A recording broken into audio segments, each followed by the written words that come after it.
Marian Santos here at potentials.com, signing at our channel. So we wrote at Potentials today. Please read our article.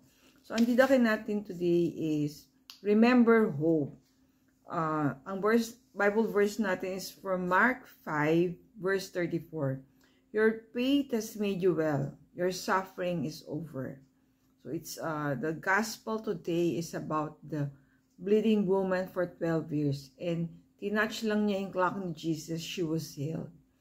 So, the writer of our story today is si Brother Jesus Libiran of Feast PICC in the afternoon session. So, yung kwento ni Brother JC is about the pandemic and lockdown. So, parang sabi niya, the world stood still and life was never the same again. Sa Facebook post, makikita mo photos of with candles. Ibig sabihin, people losing someone they love, no? Someone passed away.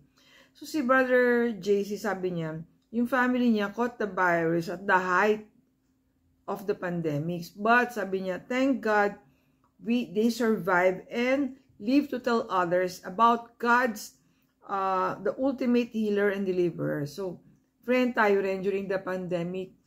We are thankful to the Lord for protecting us. So, every day, we pray the novena to the Mother of Perpetual Help. Tapos, rosary, morning, noon, night, together with Popsy. So, 3 to 4 times a day, nag-rosary tayo. Kasi, yun lang yung way natin, maalis yung fear natin in ourselves and to the environment. Kasi nakikita mo, yun nga, sa Facebook, people passing away, sa news, people getting infected by the virus. So, there's a lot of fears So, which yun din yung kinikwento ni Brother Jesus sa atin. Today's gospel says that faith can move mountains.